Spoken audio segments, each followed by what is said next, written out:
반갑습니다. 행진님 얘기를 듣고 보니까 그런 생각을 하셨을 것 같습니다. 이게 우리가 이 로마서 자체에 대한 얘기만 이렇게 쏙 하는 것보다 그 로마서가 쓰여진 배경, 왜 하나님이 로마서를 모든 서신서 앞에 두어야만 했던가, 이런 것들을 설명하는 이 같은 시간들이 필요하고, 그래서 또 이렇게 뱅뱅 도는 것 같은 느낌을 받았을 것 같습니다. 오늘 김홍일 형제님 부부가 이렇게 뜻밖의 이렇게 참석해 주셨는데, 형제님이 성경 학자이신데 이렇게 참석하셔서 참 영광이 되고 감사가 됩니다. 어제 말씀에 계속 이어서 가도록 이렇게 하겠습니다. 여호수아 7장 1절 말씀을 잠깐 보시도록 하겠습니다.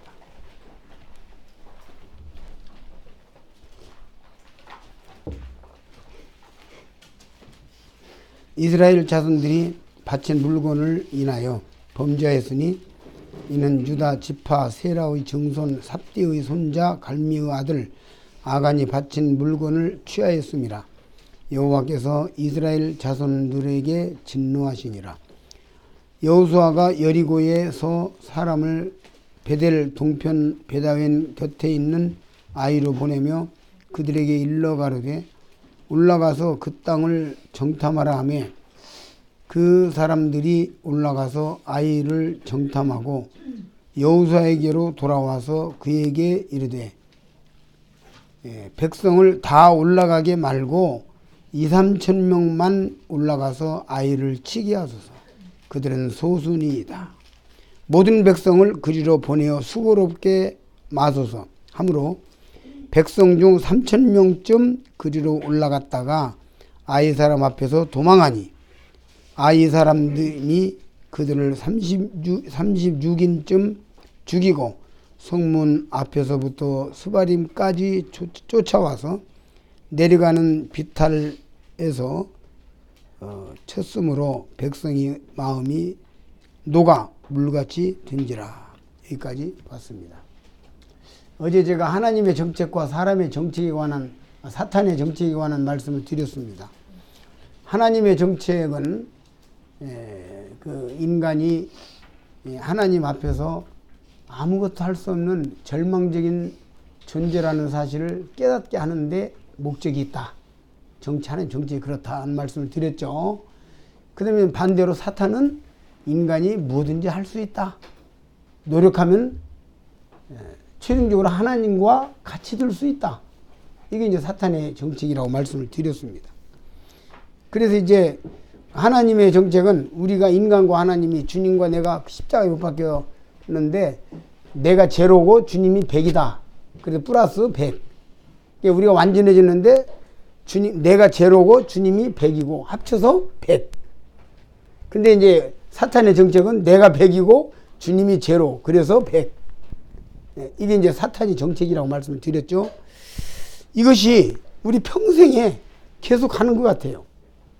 지금 여호수아 말씀 읽어드렸어요. 여리고에서 엄청난 성공을 경험했습니다. 그렇죠? 여리고에서 여리고가 그냥 단번에 무너지는 성문이 돌았죠. 13바퀴 돌았습니다. 여리고 13바퀴 도는 동안에 왕창 마지막에 무너졌어요. 그것은 인류 역사의 전쟁사에서 한 번도 다시 없는 처음이자 마지막인 전쟁입니다. 그런 전쟁은. 전쟁하면은 창 들고 칼 들고 공성추를 가지고 와서 탕탕 치고 이렇게 해야 되는데, 무슨 제사장들이 법궤를 앞세우고 뱅뱅 돌다가 나팔수가 나팔을 부니까 무너졌다. 이거 인류 역사 그런 전쟁이 없어요. 전혀 그런 방법도 없고 그런 전쟁이 없어요. 그런 거 없잖아요. 어느 나라에 가봐도. 그런데 그렇게 해서 이겼는데, 그럼 이건 하나님의 방법과 하나님의 방법을 했기 때문에 완전한 거거든요. 근데 지금 이제 7장에 딱 오니까 여리고는 잊었어요. 그들이 어떻게 이겼든지 이 근본적인 거 다 잊어버리고 7장에서 여리고도 무너졌는데 이거 작은 성이니까 이거 별거 아닙니다. 이거 한 2-3천 명 가가지고 그냥 밟아버리고 우리는 좀 편히 쉬어도 오겠습니다. 이런 얘기를 하고 있잖아요. 여기에 시작이 뭐냐면 6장 1절 한번 보시죠. 2절 여호와께서 여호수아에게 이르시되, 그렇게 시작되고 있죠. 근데 7장 2절 이제 2절 한번 보세요. 여호수아가 여리고에서 누구로 시작합니까? 6장은 여호와로부터 시작하고 있는데 7장은 여호수아로부터 시작하고 있어요. 그렇죠? 이게 신분주의와 인본주의 차이예요. 제가 어제 말씀드렸잖아요. 로마서는 창세부터 계시록까지 전체 신앙의 원리를 총괄하고 있다고. 그러니까 6장에서는 여호와로 시작해가지고 성공을 했는데 7장에서는 여호수아로, 저 이름도 비슷하네 보니까, 여호수아로 시작해서 망했어요. 우리는 어제 우리가 성공을 했어도, 어제 승리의 삶을 살았어도 오늘 또 승리의 삶을 산다는 보장이 없어요. 로마서가 그걸 가르치고 있는 거예요. 우리는 주님 앞에 갈 때까지 로마서에서 가르치는 신앙의 원리를 가지고 계속 엎드려 가야, 그 엎드리는 방법 내일이나 모레쯤 이제 그 얘기를 구체적으로, 그러면 어떻게 하나님 앞에 로마서의 신앙의 원리를 가지고 가는 거냐 문제는 내일이나 모레 이제 구체적으로 말씀드리겠습니다만, 내일 말씀드리고 될 것 같아요. 근데 우리가 로마서에서 말하는 이 신앙의 원리를 가지고 계속해서 승리의 삶을 사는 방법이, 그게 다시 고쳐져 가지고 이제 여호와로 돌아가고 난 뒤에 여호와께서 이 백성들에게 너희 중에 죄악이 있다 지적하면서 여호와로 돌아가고 난 뒤에 바로 잡아지고 난 뒤에 또 승리하잖아요. 나중에 아이성도. 그렇기 때문에 지금 여기서 7장에서 보고 있는 거예요. 100대 100 플러스 제로냐, 제로 플러스 100이냐. 내가 제로일 때 우리는 승리할 수 있지만 내가 100일 때, 아니 90일 때 우리는 위험한 길을 걸어가고 있습니다. 이 사람은 간사해가지고 처음에 장사를 시작해도 그래요. 아주 어려울 때는 주님 밤마다 기도하고 그냥 막 감사합니다. 오늘도 매상 이만큼 해주셔서 감사합니다. 그러고 어느 정도 잘 되면은 역시 나는 장사 체질이야. 여기서부터 가는 거예요. 이제 또. 근데 이게 6장과 7장을 계속 오르내리는 거예요. 왔다 갔다.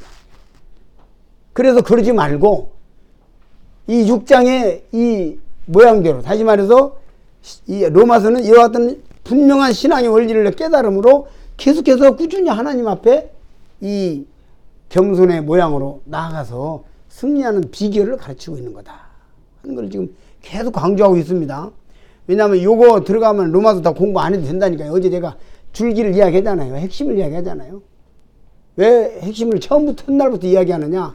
이게 목표고 이게 목적이고 로마서 이거 깨달으면 다 깨달은 거예요. 그러나 이거 못 깨달으면 로마서를 1장부터 마지막까지 외우고 있다 할지라도 그는 의미가 없는 거예요. 왜냐하면 깨달음 따로, 임 따로, 삶 따로거든.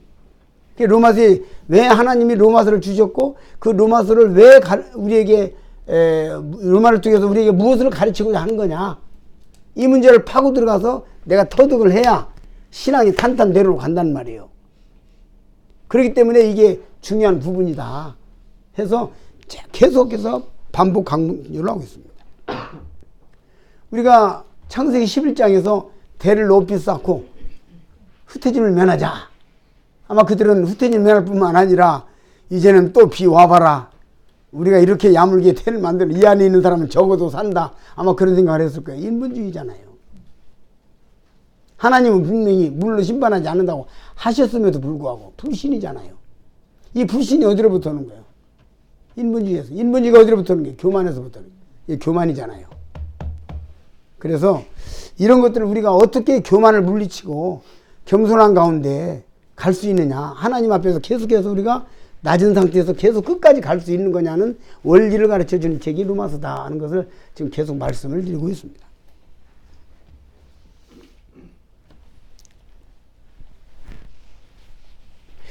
그래서 이제 형제님이 아까 말씀하신 대로 왜 로마서는 안 들어가고 뱅뱅 돌리냐 이렇게 말씀을 하셨기 때문에 로마서로 들어가겠습니다. 오늘 이제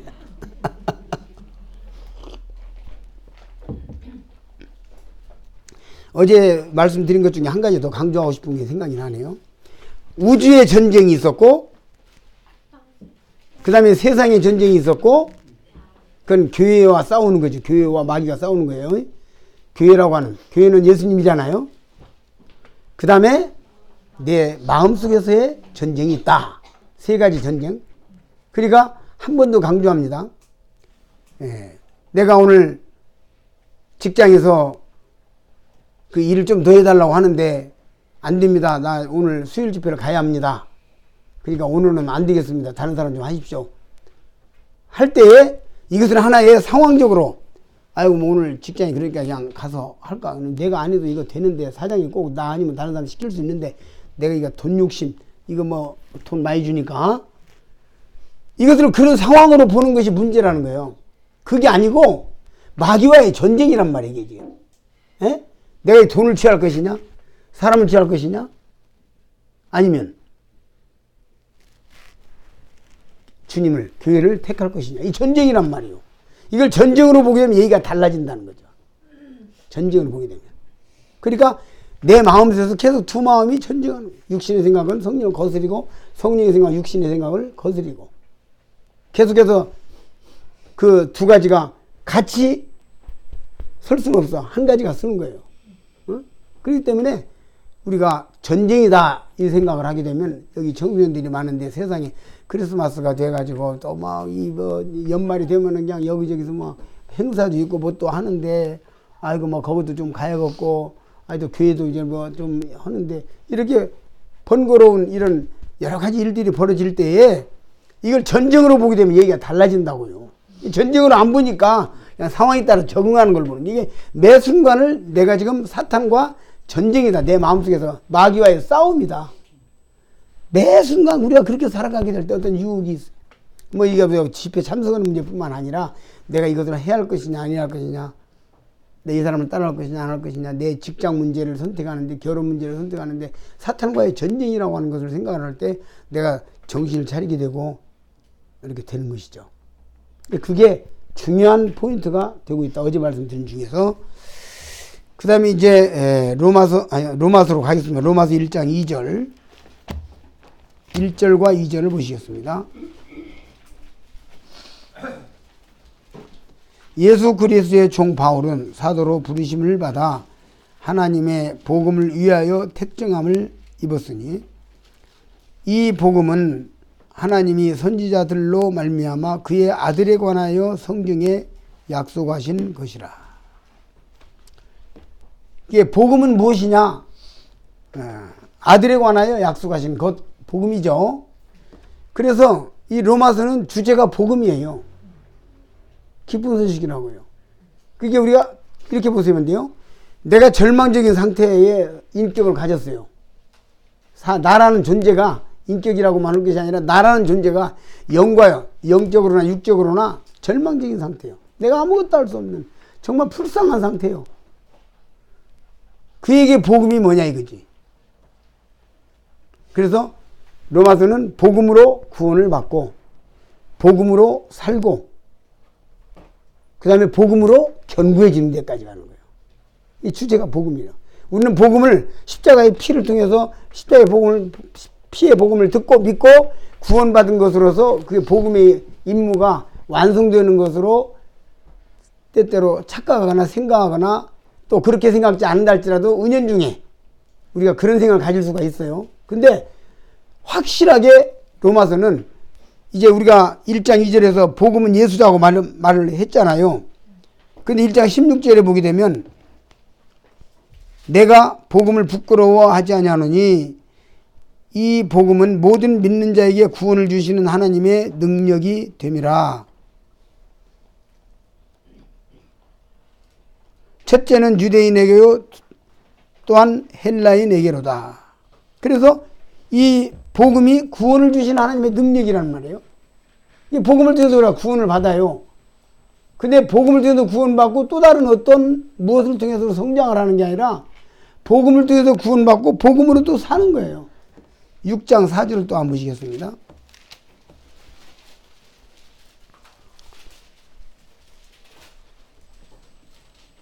그러므로 우리가 그의 죽으심과 합하여 세례를 받음으로 그와 함께 장사되었나니 이는 아버지의 영광으로 말미암아 그리스도를 죽은 자 가운데 살리심 같이 또한 우리로 또한 새 생명 가운데서 행하게 하십니다. 그러니까 우리가 복음을 통해서 구원받고 또 주님으로 이 복음으로 말미암아 우리가 계속해서 생명력 있는 삶을 살 수가 있는 것이에요. 복음을 통해서. 어떻게 복음이 우리를 갖다가 계속 구원받을 뿐만 아니라 우리가 계속해서 넘어지지 않고 자빠지지 않고 사탄에 속지 않고 또 낙심하지 않고 절망하지 않고 계속해서 힘차게 살아가게 해주는가. 어떻게 복음이 그렇게 할 수 있는가. 이것을 로마서가 가르치고 있는 거예요. 지금 로마서 개요적으로 말씀을 드리고 있습니다. 이제 개요에 들어갔어요. 그 다음에 이 복음은 이와 같이 우리를 살리실 뿐만 아니라 구원받은 성도가 이 땅에서 힘있게 성령 충만한 삶을 살게 하시는 능력이 복음에 있단 말입니다. 근데 그것뿐만 아니라 또 16장으로 넘어가서 보시면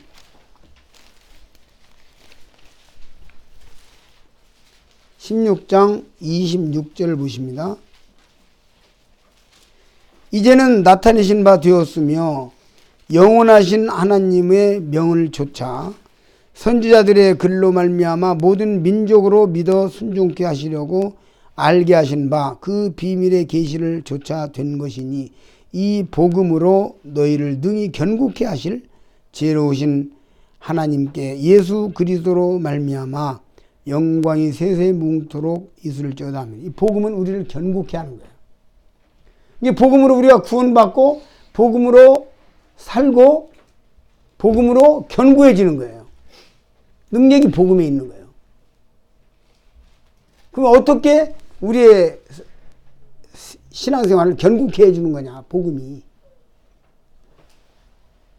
어제 제가 시작하기 전에 이런 말씀을 드렸죠. 자기 자신에 대해서 짜증이 나서 교회를 그만둔 사람, 안 나오고 있는 사람 얘기를 했죠.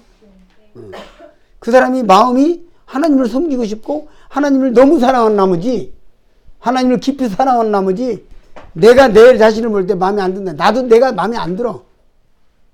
내가. 그것이 사실은 복음의 능력을 접하지 못하기 때문에. 복음이 단순히 그가 멸망이 지옥에 가지 않고 천국 갈 수 있는 복음도 구원 받았다. 그걸 가지고 있지만 실제적인 삶에 있어서 그냥 사는 것은 이제 내가 살아야 돼. 내가 살아야 돼요.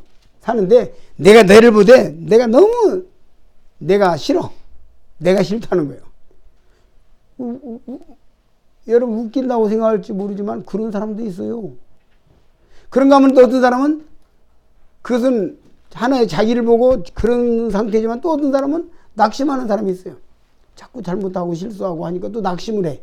주저앉아 버려. 그래가지고 이제 주저앉아서 세상 한 사람도 있잖아요. 그런가 하면 또 지나가서 자기가 세상에서 제일 하나님 잘생긴처럼 자기 위에 푹 빠져버린 사람도 있어. 요 모든 것을 잡아주는 힘이 어디 있냐? 복음에 있는 거예요.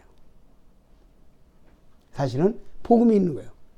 이 모든 것을 다 잡아줄 수 있는, 낙심하지도 않고 또 자기가 자기 자신이 싫다고 하면서 그건 표현이 좀 어려운데 좀 이상한 사상이랄까요? 생각이 빠져서 아주 이상이 돼버린 거예요.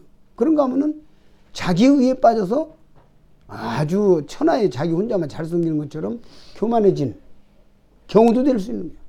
이 모든 것을 다 잡고 정말 주님께서 원하시는 성령의 길로, 성령 충만한 길로 걸어가는 그 핵심에, 중심에 복음이 있다 하는 것을 그렇게 가르치는 것이 복음입니다. 그래서 복음으로 견고케 한다 그러잖아요. 복음으로 견고케 한다. 복음이 견고케 한다고요. 복음으로 구원받았는데 복음이 나를 견고케 해주는 거예요. 어떻게 견고케 하는 거냐. 여기에 대한 말씀을 계속 드리고자 하는 것입니다. 그래서 이제 개요가 이렇게 개요적으로 좀 말씀을 드렸고, 우리가 쉽게 좀 말씀을 드리고 싶어요. 자, 복음이라는 건 기쁜 소식이란 말입니다. 그럼 기쁜 소식은 뭐예요? 절망적인 상태에 있는 사람에게 기쁜 소식이 필요하잖아요. 내가 절망적인, 정말 하나님 앞에서, 마귀 앞에서, 죄 앞에서, 지옥 앞에서, 100% 절망적인 상태란 말이에요. 그렇기 때문에 절망적인 상태에 무엇이 필요합니까? 복음이 필요한 거예요. 이걸 볼 때도 로마서를 통해서 내가 얼마나 비참한 절망적인 상태인가를 깨닫는다는 게 중요하다는 걸 알 수가 있는 거예요. 하나님이 정책이 또 내가 절망적인 상태라는 거예요. 어제도 반복해 말씀드렸죠. 내가 절망적인 상태를 하나님 깨닫게 하는 게 하나님의 정책인데 절망적인 상태를 깨닫고 있는 사람이 어떻게 교만할 수 있겠어요? 교만할 수 없는 거죠. 절망적인 상태를 깨닫고 있는 사람이 기도하지 않을 수 있겠어요? 이게 하나님의 정책의 힘이 여기 있는 거예요. 절망적인 상태를 깨닫는 사람이 충만한 감사를 드리겠죠. 그러죠? 충만한 감사를 드리는 거예요. 기뻐할 수 있는 거예요. 이게 하나님의 정책이 이런 거예요. 로마서를 통해서 네가 얼마나 비참한 사람이냐. 네가 얼마나 구원받기 전에도 그렇지만 구원받고 나서도 우리의 육신은 얼마나 소망이 없는 상태냐 하는 것을 뼈저리게 가르쳐주는 책이 로마서다. 제가 처음 말씀드렸죠. 로마서 강해하는 게 아니라고. 여러분이 로마서를 좀 참고 읽어볼 수 있도록 길잡이 역할로서 나는 족하다. 분명히 말씀을 드렸어요. 이런 말씀을 들으시면서 읽어보시면 보는 각도가 좀 달라질 거라고 생각이 돼요. 자, 우리가 은혜라는 단어도 한번 생각을 해보세요. 은혜는 어떤 사람에게 필요합니까? 수영 잘하고 있는 사람에게 필요합니까? 꼴깍꼴깍 하면서 죽어가는 사람에게 필요한 거예요. 절망적인 상태 사람에게 은혜가 필요한 거예요. 은혜라는 단어가 그런 거예요. 은혜라는 단어도 절망적인 상태, 내가 하나님 앞에서 아무것도 할 수 없는 비참한 상태이라는 것을 아는 사람이 은혜에 감사하게 되는 거예요. 고마운 거예요. 그 은혜를 잊지 않을 수 없는, 내가 이 은혜를 잊을 수 없다.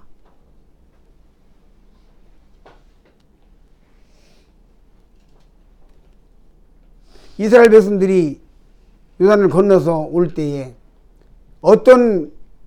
거기에 어떤 세력들이 있는지, 어떤 나라들이 있는지, 어떤 성이 기다리고 있는지, 그들은 처음 와보는 땅이잖아요. 사실은 내심 불안할 수 있잖아요. 또 답답하고. 근데 여호와 하나님의 그냥 순수한 은혜로 그들이 한번 창질 한번 안 하고 순수한 은혜로 성이 무너졌을 때 100% 은혜잖아요. 그 자기 분수를 모르는 거예요. 그러니까 이렇게 되는 거예요. 그래 우리는 정말로 은혜를 안다는 것은 내 분수를 아는 것과 같은 뜻이에요. 내가 얼마나 처참한 사람인가를 알면 그냥 되는 거예요. 그냥 돼요. 그런데 아까도 사업자 얘기를 이제 많이 했는데 사업이 좀 잘 되고 좀 커지면요 목소리가 굵어져요. 그리고 어깨에 바람이 들어가고요. 그리고 인사하는 각도가 올라가요. 그전에는 이렇게 했는데 좀 뭐 이렇게 좀 약간 얼버무리는 소리가 자꾸 나와. 그러면 이제 주여 저거 또 좀 한번 또 훈련장에 한번 들어갈 때가 됐구나. 보여. 제가 많이 봤어요. 조인재님 왜 이렇게 자꾸 혀곡을 하는 소리가 나오지? 이제 혀곡을 하는 소리가 나와. 분명한 소리가 나와. 뭐 이렇게 하는 거야. 아유 안녕하십니까. 감사합니다. 와주셔서 감사합니다. 아니 내가 자기 집에 방문해 저희 집을 오시다니 이렇게 참 누추한데 그러던 사람이 아유 오셨어요. 이렇게 달라지는 거예요. 이게 이제 뭐냐면 0 더하기 100이었는데 그렇죠? 지금 50 더하기 50으로 바뀐 거라니까요. 내 여러분 지금 이걸 자꾸 이야기하는 이유가 뭔지 알죠? 적어도 요거 하나만 갖고 가면 이제 우리 일생의 삶에 도움이 된다는 거예요. 어? 하나님의 정책은 내가 0이고 주님이 100이다. 플러스에서 100이란 말이에요. 그래서 온전한 자고 그래서 거룩한 자고 그래서 의인이고 하나님 덕택에 100% 하나님 덕택에 의인 됐단 말이에요. 100% 하나님 덕택에 거룩한 자 됐어요. 근데 이제 지금 아까 내가 보면 설명한 상태는 내가 이제 점점 30, 40 올라가다 지금 60까지 올라가는 위험한 상황이 왔어. 거기가 이제 하나님도 한번 팍 눌러가지고 하나님의 정책, 너는 아무것도 아니다. 눌러서 또 낮춰놓으면은 또 죽었다가 또 해가 되면 또 살아나. 아니 세상 이번에 누구 이야기하는데 내가 누구한테 아니 누구 이야기는 아주 만나기로 했어요. 그냥 그 양반이 암 좀 증세가 암 증세 이렇게 해가지고 암이라고 하는 이 얘기 오니까 막 팍 낮아져가지고 아이고 막 그래도 막 혼다고 하더니 며칠 있다 그 만나게 그랬더니 안 만난대요. 그래서 왜 그러냐고 게 뭐 또 어디 갔더니 뭐 그거 좀 치료하면 된다고 또 누가 그러니까 거기에 이제 마음이 또 두그러져가지고 이제 또 뭐 치료하면 된다고 하니까 변했어. 그 상담을 하다 말했어요. 며칠 전에. 사람 마음이 이렇게 간사해. 그러니까 우리가 그리스도인이 내가 구원받기 전에도 절망적인 상태고 구원받은 이후에도 내 잘난 거 아무것도 없고 절망적인 상태고 앞으로도 주님 앞에 갈 때까지 나 이 육의 껍질을 떠나는 날까지 우리는 그 상태라는 것을 뼈저리게 가지고 가지 않으면 우리는 소망이 없는 거예요. 언제 넘어질지 몰라. 언제 자빠질지 몰라. 언제 비참하게 될지 몰라. 하나님께서 그래서 이 로마서를 이렇게 써주신 거예요. 너 비법을 써주시고 삶의 방법을 주신 거란 말이에요. 그래서 여기 이제 은혜, 우리가 노아를 갖다가 대단히 떠올리지만 대단한 분을 떠올리지만 노아도 6장 9절에 보면 노아는 당시에 완전한 창세기 6장 9절에 노아는 당시에 완전한 자요 뭐 이렇게 나오잖아요. 8절에 뭐가 나오냐면 여호와께 은혜를 입었더라가 먼저 나와요. 그래서 인간 세계에 노아뿐만 아니라 누구도 하나님의 은혜로 살지 않는 사람은 없어. 아무리 훌륭한 사람, 뭐 욥도 마찬가지야. 욥도 뭐 굉장히 뭐 좀 하는 것 같더니 나중에 보니까 막 하나님한테 따지겠다고 대들고 막 한번 말해보라 그러고 막 난리가 치면서 내가 이만큼 했는데 하나님 너무하는 거 아니냐고 대들고. 아이고 나 욥을 보면 막 입이 거칠잖아 나중에는 막. 그리고는 뭐 변론하는 사람들에게 너희들은 우리 집에 목자만 또 못한 것들이 까불고 있다고 막 이런 소리도 막 해야 되는 거야. 그 점잖은 양반이. 그러니까 인간은 고상한 것도 없고 착한 것도 없고 아무것도 아니고 너희들은 뭐냐 벌레인 사람 구더기인 인생이야. 구더기는 더러움을 이야기하고 벌레는 연약함을 이야기해. 욥기 24장 6절에서 우리 인간의 두 가지 속성. 에? 벌레인 사람 벌레 어떻게 해요? 그냥 길 가다가 그냥 의미 없이 지나가다가 내 모르고 밟아도 죽고 알고 밟아도 죽고 뭐 방법이 없어요. 새가 쪼아 먹어버리면 끝나고. 그죠? 이게 무능함을 이야기하는 것이고 구더기는 인간의 추악하고 더러운 걸 이야기하는 거예요. 우리는 많이 조금 씻어서 좀 깨끗해졌다 해도 그래도 내 본 속성은 더러움이 있는 거야. 죄가 있는 것이야. 그래서 내가 어디 가가지고 어떤 자매님, 형제님하고 이야기하던가 우리 마음이 얼마나 악하고 지저분하고 더럽습니까? 그랬더니 형님도 그래요? 그래서 그러지. 그랬더니 상당히 위로가 되는가 봐. 형제도 그런다 보니까 형제도 그런다 보니까 위로가 되는가 봐. 나는 실망이 된다고 생각할 줄 알았더니 굉장히 격려를 받았대. 그러니까 우리가 이런 착각에서 벗어나야 돼요. 우리는 로마서는 뿌리 깊게 복음이 아니면 너는 견고해질 수가 없어. 너의 견고함은 복음으로부터 오는 거야. 네가 사는 것도 복음의 능력이야. 이걸 계속 심어주고 하는 것이 로마서다. 그 다음에 이제 더 뒤에 말씀. 그 다음에 우리가 구원이라는 단어도 어제 제가 원고 없이 말씀을 드렸는데 구출이잖아요. 절망적인 상태를 얘기하는 거예요. 죽게 된 사람, 망하게 된 사람. 그 다음에 죄인은 뭐 지옥문 앞에서 절망적인 상태니까 회개를 이야기하는데요. 어제 제가 말씀드렸는데 반복합니다. 죄로부터 나는 회개, 막 죄로 말미암은 어떤 그 돌이킴 이런 것이 없으면 구원이 아니라고 이렇게 말하는 경향들이 있는데 성경이 정말 우리에게 말해주는 회개는 뭐라고요? 내가 하나님 앞에서 100% 지옥에 보낸다 할지라도 한마디도 할 수 없는 비참한 상태라는 것을 내가 뼈저리 깨닫고 하나님 나 지금까지 정말로 절망적인 죄인인데 나 살려주십시오. 나 안 살려주면 지옥 가면 이게 회개예요. 성경이 말하는 회개예요. 나를 깨닫고 나의 입장을 깨닫고 나의 갈 길을 깨닫고 나의 살아온 걸 깨닫고 나의 인격을 깨닫고 내 족보를 깨달았어. 아담으로부터 나는 이 비참한 꼼짝 못한 죄인이구나. 난 지금 착하게 산 줄 알았더니 그거 아무것도 아니구나. 이게 사탄의 전략이 넘어간 거구나. 이걸 깨닫고 나 살려주시오. 이게 회개예요. 뭐 죄로부터 돌이킴. 그래서 마치 내가 하나님을 위해서 뭔가 좀 하고 살겠습니다 하고 결심하고 하는 것처럼 이거 행위예요, 행위.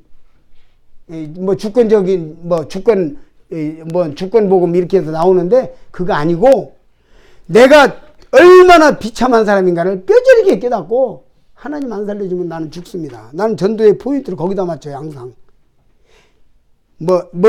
회개?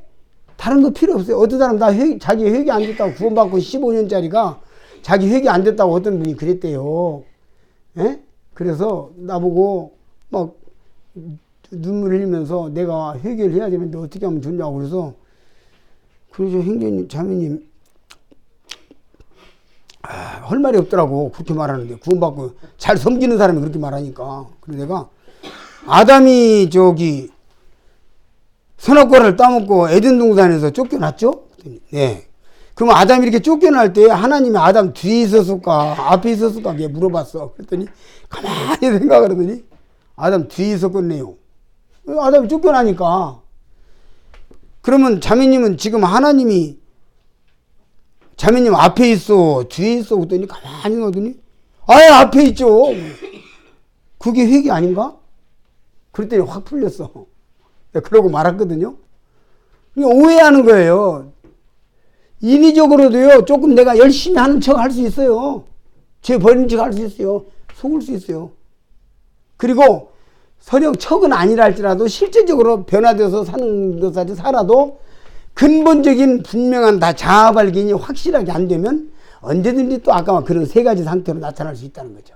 그죠? 그러면 이 로마서는 뭘 얘기하고 있냐면 근본적으로 그런 내가 무슨 좀 잘 되니까 교만하고 또 뭔가 노력하다 절망하고 이러지 못하도록 만들어주는 아주 가장 밑바닥의 기초를 가르쳐주는 책이 이거예요. 그러니까 내가 지옥문 앞에서 100% 절망적인 죄인이구나 하는 것을 뼈저리게 깨닫고 구원을 받고 하나님 나를 버리면 안 되겠네요. 내가 구원받을 게 직전에 보험전하기 직전에 물어봐요. 당신 어떻게 할 거예요? 그러면 지옥 안 가야죠. 지옥 안 가도록 해봐. 그러면 난 방법이 없잖아요. 이 얘기가 나와야 복음을 풀거든. 방법이 없잖아요. 자기 방법이 없어. 그 복음 풀면 이 사람 하나님 앞에서 대책 없는 죄인이란 말이에요. 거기에 복음이 부러지는 것이에요. 이게 그것을 가르치는 데 초점을 둬야 되고 그것을 깨닫게 하는 데 초점을 둬야 되고 이게 성도들도 또 마찬가지예요. 이건 이제 생활구원, 영혼구원, 생활구원 이게 하잖아요. 우리 생활구원도 어떻게 됩니까?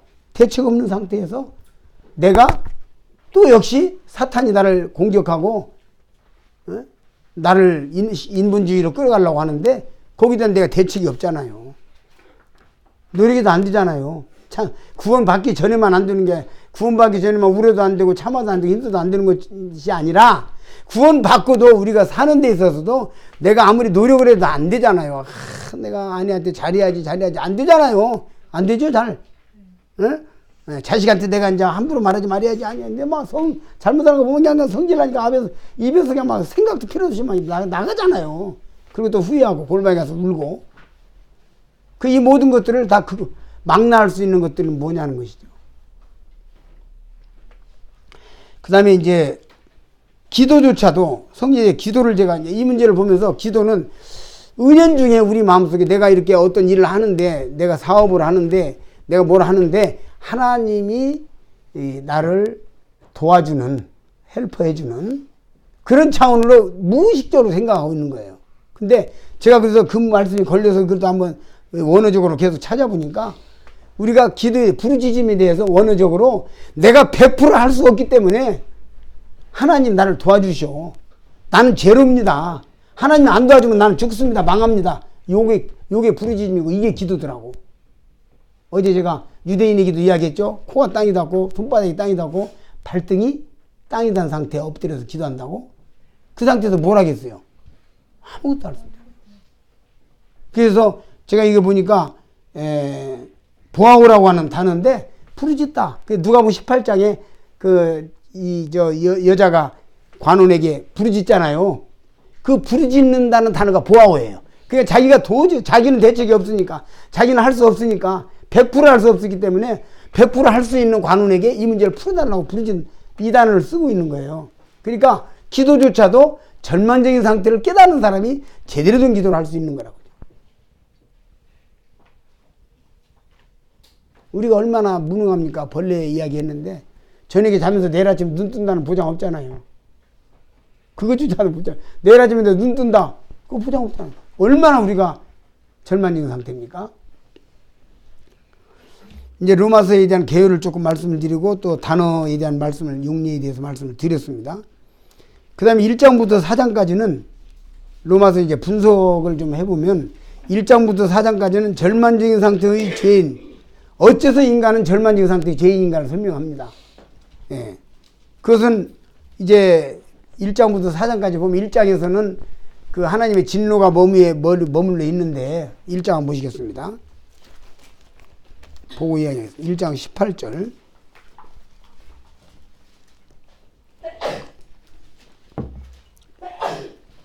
하나님의 진노가 불의로 진리를 막는 사람들의 모든 경건치 않음과 불의에 대하여 하늘로 쫓아 나타나느니 이는 하나님은 알만한 것이 저희 속에 보임이라 하나님께서 이를 저희에게 보이셨느니라.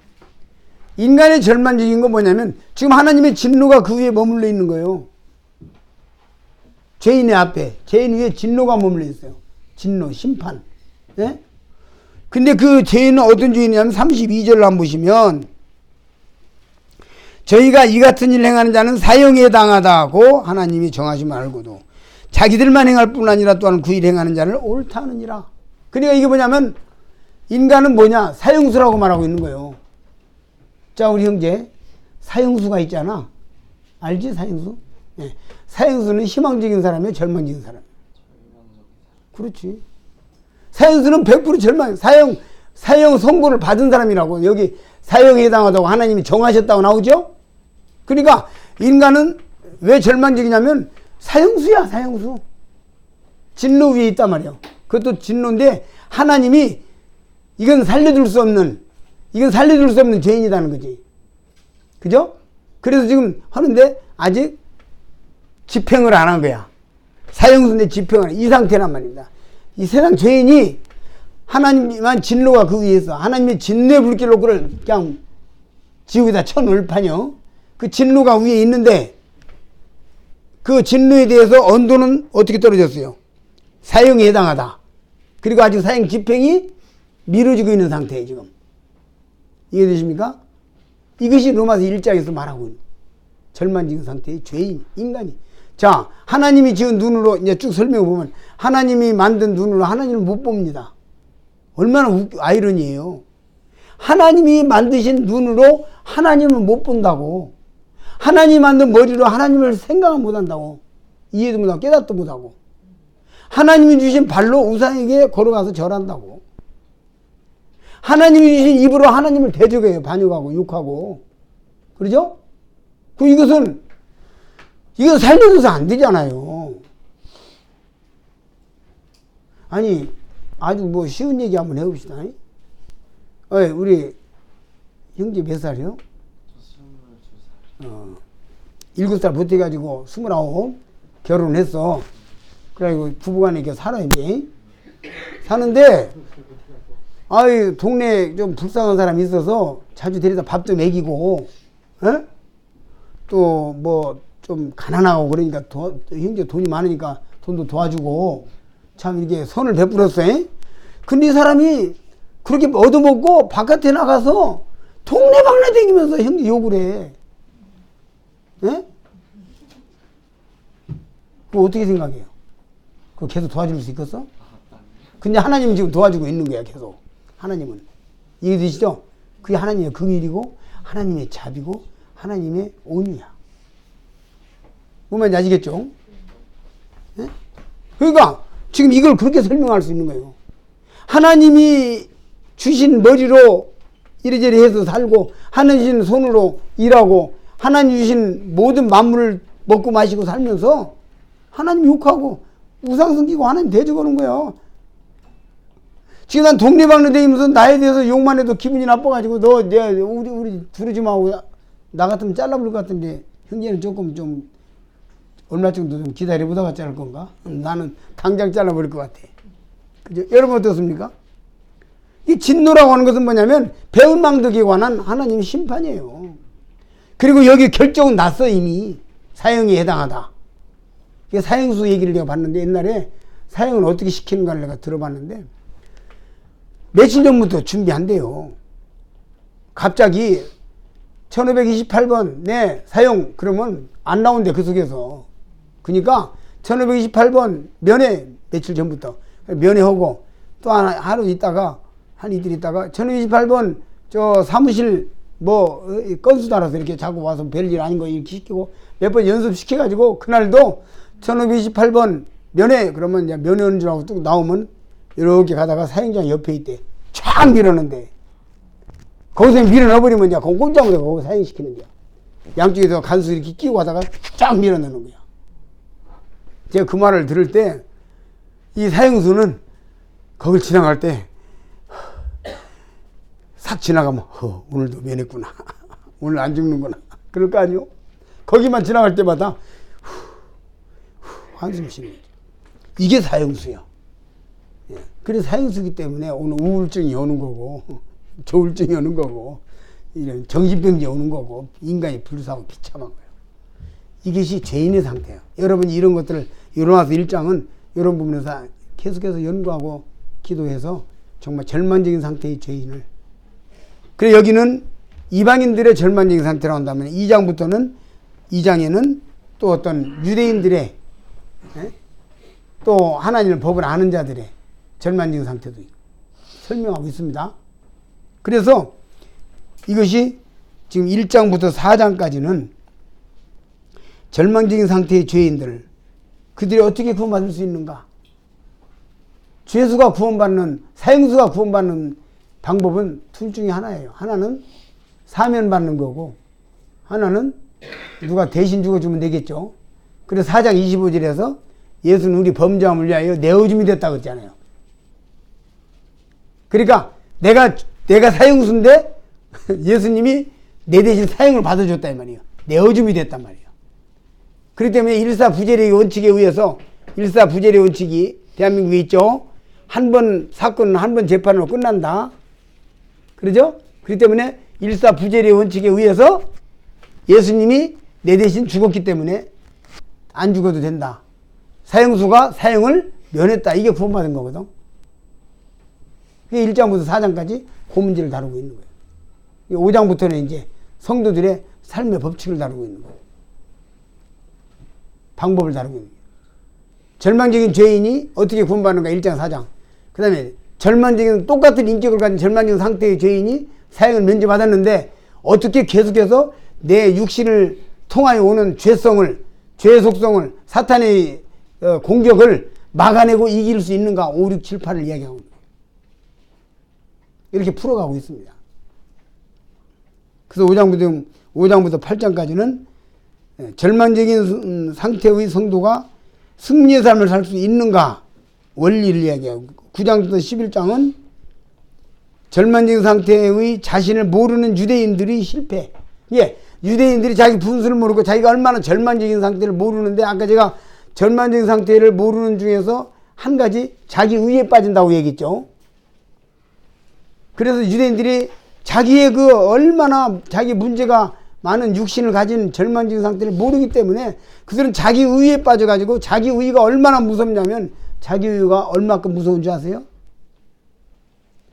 자기 의라고 하는 것은요, 우리 성도들은 누구나 다 똑같이 자기 의를 무섭게 의해야 돼요. 내가 자기 의에 빠질 수 있는 거예요. 자기 의가 하나님의 아들 예수님을 죽인 거예요. 자기 의가 죽인 거예요. 이게 9장, 11장, 11장에서 나오죠.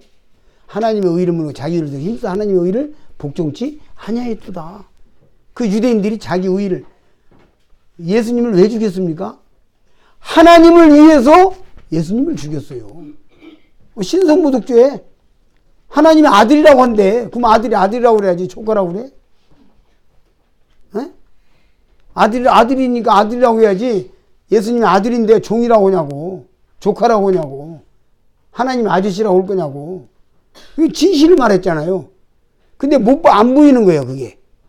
그들은 그래서 아들이라고 한다고 죽였어. 신성모독죄로. 그러니까 유대인들이 예수님을 죽인 것은 하나님을 위해서 죽인 거예요. 이거 착각하면 안 돼요.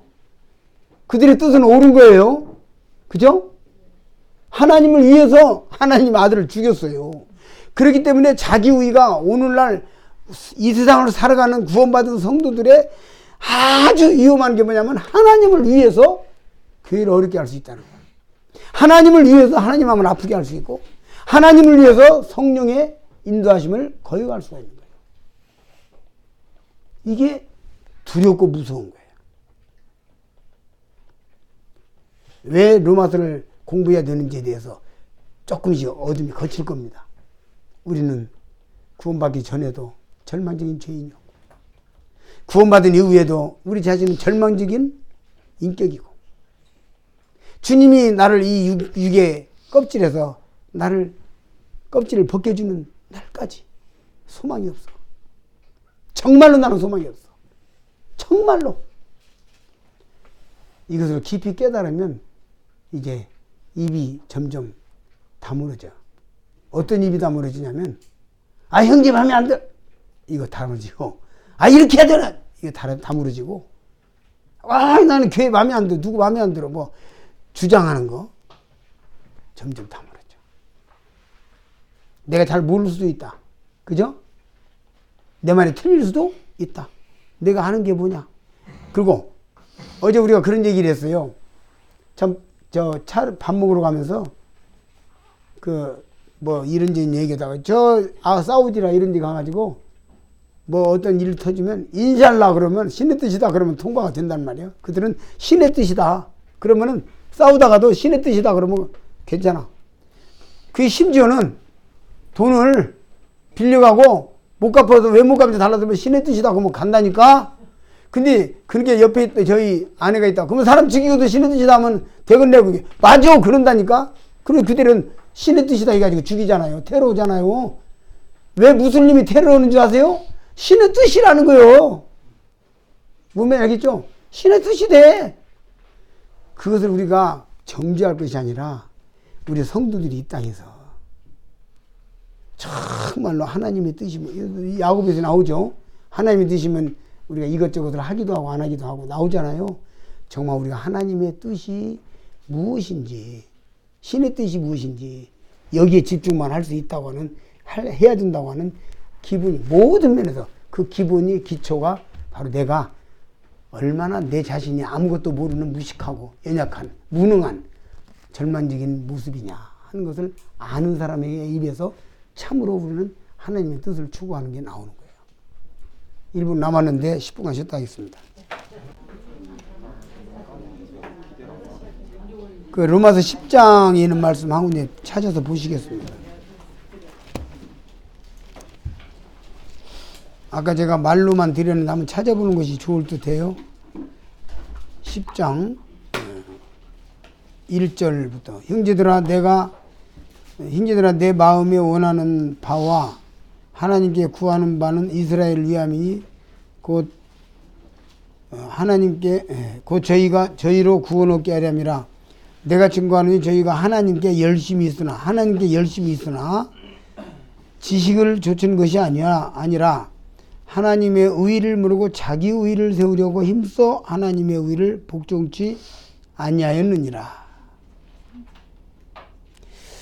그래서 유대인들은 예수님을 죽였고 사도 바울을 비롯한 구원 받은 유대인들을 아주 전적으로 핍박을 했어요. 히브리서에 말씀하신 대로 그냥 호적을 파버리고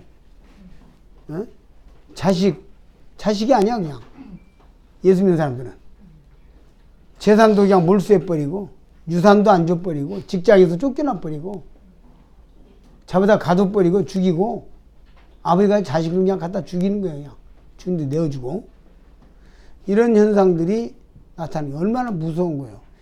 내가 이 말을 다시 한번 반복하는 것은 오늘날 거듭난 그리스도인들도 이 땅에서 살아가면서 자기 의를 경계하지 않으면 나도 모르게 내 피로 말미암아 구원받은 형제 자매들을 단죄하고 힘들게 하고 교회를 하나님을 위해서 교회를 어렵게 하고 나도 모르게 사탄의 도의자가 되어버리는 경우가 있을 수 있다는 거예요.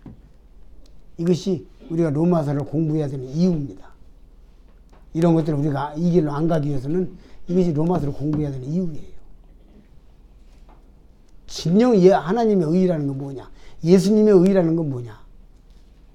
여기 뒤에 이제 그 읽으면 4절에 3절에 그리스도는 4절에 그리스도는 모든 믿는 자에게 의를 이루기 위하여 율법의 마침이 되시니라. 그래서 우리 예수님이 의가 되셨고 우리에게 의를 또한 이루어 주시니죠.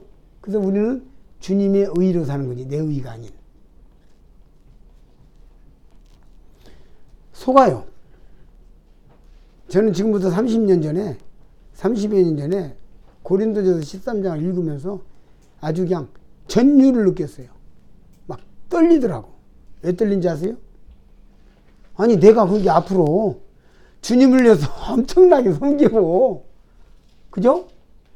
참 정말 주님을 위해서 목숨 걸고 섬기고 내 인생을 다 갖다 바치고 섬겼는데 주님 앞에 가니까 너 아무것도 아니다.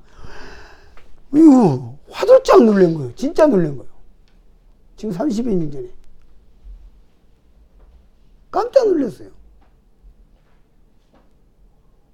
그거는 하나님은 시건하시거나 실현하지 않으시고 하나님은 인간에게 속지 않습니다. 여러분과 제가 나를 속일 수 있고 형제를 속일 수 있지만 하나님은 속일 수가 없어요. 못 속입니다. 그래서 우리는 여호와를 경외한단 말이 포보스 율랍에 이야기해가지고 무서워서 벌벌 떨다 그런 뜻이거든.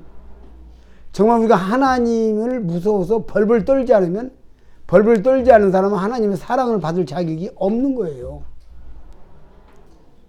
부모를 무서워하지 않는 사람, 부모가 매를 안 때리고 그냥 옹냥옹냥 키운다는 사람들은 부모를 무서워하지 않는 사람은 부모의 사랑을 갖다가 업신여기고 함부로 하고 부모의 베푼 특혜의 은혜를 갖다가 부모의 베풀어준 은혜를 갖다가 우습게 여기고 함부로 하잖아요. 원리가 똑같은 거예요, 이게.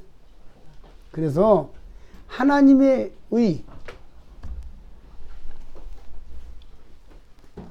의와 자기 의가 이렇게 무서운 것이다 하는 걸 말씀드렸습니다. 그 다음에 9장 11, 이게 로마서 그 9장부터 11장까지가 그렇게 하나님의 의를 모르는, 자기 자신을 모르는 유대인들의 실패, 하나님의 의를 모르고 자기 의를 세우려고 가는 것이 결국 그런 엄청난 무서운 실패를 가져왔다 하는 것입니다. 그 다음에 이제 12장부터 16장까지는 이 11장까지의 모든 교훈을 통해서, 가르침을 통해서 성공적인 신앙생활을 하는 모습을 이야기하고 있네요. 그 구체적인 설명은 내일 드리겠습니다. 이 부분에 대해서 지금 뼈대를 이야기를 말씀드리는 거예요. 분석. 그래서 우리가 승리의 삶을 이야기하는 것이에요. 12장부터 16장까지는 승리의 삶을 이야기하는 거예요. 어떻게 이제 맘 놓고 너 이렇게 해라 저렇게 해라 할 수가 있는 거예요. 회사 사장이 회사에서 어떻게 이 회사에 일해야 될 것을 가르쳐 준 다음에는 이렇게 해라 하고 이제 하는 것처럼 로마서를 통해서 신앙의 원리를 가르쳐 주고 너 이제 앞으로 이렇게 살아라는 것을 다 풀어서 가르치는 느낌이 있습니다. 그래서 12장부터 16장까지 속에는 이제 첫 번째 문제는 교회 문제가 나오고 교회에서의 삶의 문제가 나오고 그 다음에는 개인적인 삶의 문제가 이제 쭉 나오죠. 재밌는 것은 1장부터 4장까지 아까 절만적 상태의 마귀 앞에 있는, 지옥 앞에 있는 죄인의 모습이라고 그랬죠? 그걸 이렇게 생각해 보시면 좋아요. 독사에게 물린 사람이 독이 퍼져가는 거예요. 창세기 3장 15절에 있는 대로 창세기 3장 1절부터 뱀에게 물린 인간이 나오는데 뱀에게 물렸어. 인간은 지금 독사에게 물린 거예요. 그래서 독이 지금 퍼져가고 있는 거예요. 그래 독이 들어와가지고 이제 하나님도 부인해버리고 우상 섬기고 있고 이거 마귀가 이제 마귀의 정신이 들어와가지고 독이 들어와가지고 이 독사에게 물려가지고 그래서 독사에게 물리면 직접 그 자리에서 죽는 게 아니라 서서히 죽어가는 것처럼 인간은 지금 서서히 죽어가는 이제 사형 온도를 받고 사형을 기다리는 사형수다고 말씀드렸죠. 그런 처지에 있었던 인간이 1장 4장 마지막에서 내어줌이 되고 예수님이 십자가의 복음을 통해서 구원받았죠. 5장부터 8장까지의 그 과정을 통해서 어떻게 내가 죄를 이기고 어떻게 내가 사탄 마귀를 이기고 어떻게 내가 내 자신 육신을 극복하고 계속해서 승리 생활을 할 수 있느냐 문제를 다룬다고 그랬죠. 그리고 16장 마지막 끝나는 대목에는 참으로 이와 같은 말씀이 나와요. 16장 한번 보시겠습니다. 아주 통쾌한 말씀이 나오는데 19절부터 이렇게 보시면 너희 순종함이 모든 사람에게 들리는지라 그러므로 내가 너희를 인하여 기뻐하노니 너희가 선한 데 지혜롭고 악한 데 미련하기를 원하노라. 의미가 깊은 말씀이죠. 20절 평강 하나님이 속히 사단을 너희 아래 너희 발 아래 상하게 하시리라. 봐요. 마귀에게 물려가지고 독이 서서히 퍼져가던 인간이 예수님을 통해서 구원받고 영적으로 성장해가지고 뱀의 머리를 확 밟는 장면으로 로마서가 끝나고 있다. 얼마나 통쾌합니까? 육회, 상쾌, 통쾌라는 말은 나는 여기다가 작용한다는 말이에요. 뱀이 물어가지고 서서히 죽어가던 인간이 회복되어가지고 회복되는 줄기는 뭡니까? 하나님이여 나는 절망적인 상태입니다. 지금 죽어가고 있습니다. 나를 살려주십시오는 부르심 속에서 그가 구원을 받았고 계속해서 역시 구원은 받았지만 지옥은 면했지만 역시 나는 내 육신은 아직도 변한 게 없습니다. 나 도와주시지 않으면 못 삽니다는 그런 주님의 영적인 원리를 터득하고 그 원리를 적용하고 살아서 나중에 12장 넘어서 쭉 가서 마지막에 가서 뱀을 밟는다는 말을 딱 해놓을 때 얼마나 기가 막히게 거꾸로 역전됐잖아요. 완전 역전됐잖아요. 뱀의 머리를 밟어. 여러분과 제가 영적으로 성령 충만하게 팍 사는 것은 뱀의 머리를 지금 밟는 거예요. 예수님이 먼저 밟았고 그 다음에 우리가 밟는 거예요. 이기는 거예요. 승리하는 것이에요. 이것이 로마서의 또한 이와 같은 분석입니다. 그래서 여기 밟다는 말이 이게 이제 신트리보라는 헬라어로서 상하게 하다, 깨뜨리다, 짓밟다는 뜻이에요. 파괴하다는 뜻이에요. 놀랍죠? 네? 뱀을 갖다 짓밟고 파괴하는 거야. 로마의 정부는 그리스도인들을 핍박했지만 그리스도인들은 예수 그리스도는 로마를 삼켰잖아요. 로마는 지금 세상에 없지만 예수 그리스도는 그 모든 로마를 국경을 벗어나서 모든 세상에 충만하고 있어요. 사도 바울은 이미 이때 봤어요. 1장에서 보시면 1장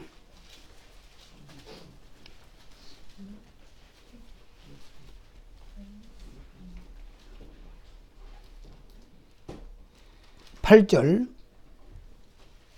첫째는 내가 예수 그리스도로 말미암아 너희 모든 사람을 인하여 내 하나님께 감사함은 너희 믿음이 온 세상에 전파됨이로다. 우리가 십자가의 복음, 내 십자가로 내 죄 용서함 받은 이 복음은 온 세상에 전파된 거예요. 이것을 최초로 말씀하신 분이 누굽니까? 예수님이에요. 니고데모 앞에서 그 얘기를 했어요. 니고데모는 누굽니까? 유대인 중에 유대인이요. 유대인만 하나님을 선택했다. 유대인 외에는 다 개다. 하나님이 유대인만 선택했다는 그런 선민사상을 가진 유대인 중에 유대인 그 누굽니까? 니고데모 앞에서 주님이 단언하고 말씀하신 것이 하나님의 세상을 처음 사랑하셨다. 이게 복다운 선언이요. 온 세상을 뒤집는 선언이에요, 이게. 그래서 예수님은 영적인 엄청난 개혁자예요.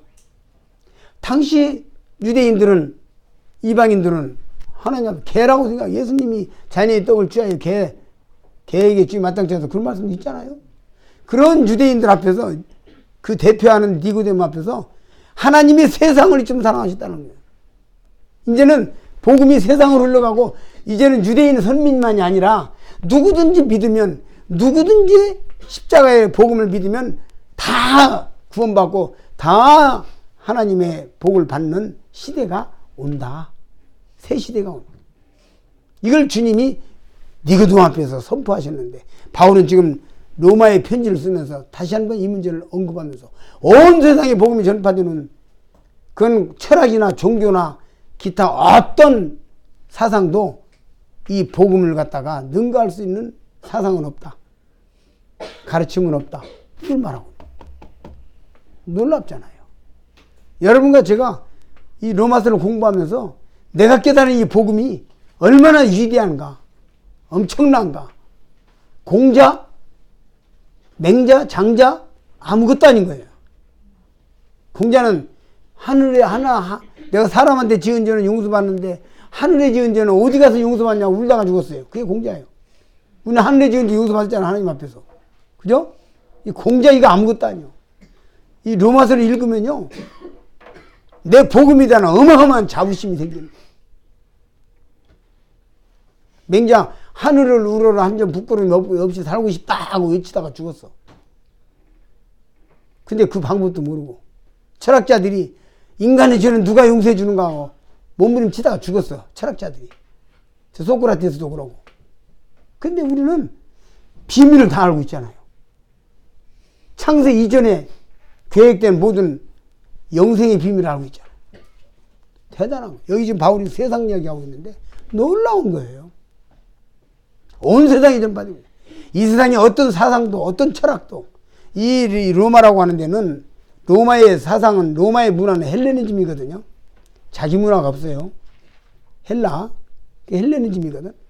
근데 그 세계 문학 전집 제1권 2권이 전부 다 로마 그리스 신화거든.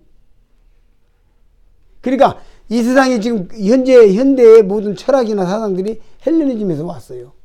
실제로.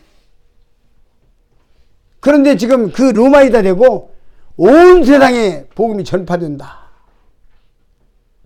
이런 강력한 메시지를 담고 있는 거예요. 바울이 이 로마의 황제 앞에서 꿀리지 않고 가이사 앞에서 내가 증언하겠다고, 에? 가이사에 앞에서 증언한다고 가이사 앞에 가서 내가 변론할 거라고 당당하게 재판을 걸잖아요. 사도행전을 보면. 에? 우리가 이 복음에 대한 로마서를 공부하면서 내가 깨달은 이 복음에 대한 어마어마한 자부심이 강하게 있지 않으면 특히 여기 청소년들 언제 되지도 않은 돌멩이 걸려가지고 자빠질지 몰라. 내가 가장 슬픈 것 중에 하나가 뭔지 아세요? 10년 전에 7년 전에 방문했을 때 보였던 형제가 지금은 보이지 않는 것이야. 바람과 함께 사라졌어. 이상한 바람들 불어서 결혼 바람, 진학 바람, 무슨 바람 있잖아요. 에이? 그 바람과 함께 사라지는 거예요. 우리는 이 복음에 대한 엄청난 자부심을 갖지 않으면 안 돼. 로마서가 지금 말하고 있는 건 그거예요. 복음이 사람을 변화시키고 그 다음 변화된 사람을 계속해서 변화시키는 과정으로 끌고 가는 이 원리를 로마서에다 탁 심어 놓은 거라 이 말이에요. 그만큼 중요한 거지 로마서는.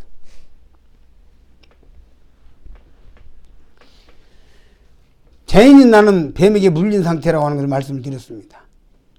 머리도 물렸고 온 몸도 물려가지고 이제 로마서 1장에 보게 되면은 우준하게 되어 썩어지지 않냐는 하나님의 영광을 썩어질 사람과 금수와 버러지 영상 우상으로 바꾸느니라. 이게 뱀에게 중독돼가지고 그러는 거예요. 예?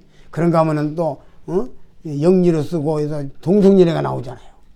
예? 얼마나 더럽고 악한 거예요. 지금 이 시대가 동성연애를 추구하고 동성연애 반대하면 마치 후진국인 것처럼 지금 세상이 그렇게 돼가고 있어요. 또 차별금지법 안 하면 그거 정치 안 하면 선진국이 아닌 것처럼 지금 말하고 있어요. 이것은 주님 오실 징조 중에 확실한 징조 중에 하나입니다. 저는 주님께서 오심에 대해서 많은 생각을 했어요. 고린도 베드로후서에 보게 되면 주의 약속은 어떠니 더디다고 생각한 것처럼 더딘 것이 아니라 아무도 멸망치 않고 다 회개하기 이르기를 원하시느니라. 그렇죠? 자, 그럼 우리 학교에서 삼가감수 이거 배웠지? 예? 수학. 쫙 하나 그려놓으면 이거 무한대로 가고 있단 말이야, 화살표가. 쫙. 예? 십자가에다 쫙 그리면. 그지? 그것을 막을 또 하나의 하나 뭐 기준 나와서 이렇게 탁 끊으면 여기에 꼭지점이 나오잖아. 그 꼭지점을 찾아라 이거요. 아무도 멸망치 않고 다 회개하기를 원하시느니라. 그러면 주님은 못 오시는 거야. 오늘 올라가 내일 오시면 하나 더 공부받잖아. 아무래도. 그렇겠죠? 그 논리대로 하면 주님이 못 오시는 거야. 그런데 어떻게 주님이 오실까? 그건 뭘까? 이 치고 나가는 이 사선을 잡아줄 수 있는 꼭지점은 뭐냐?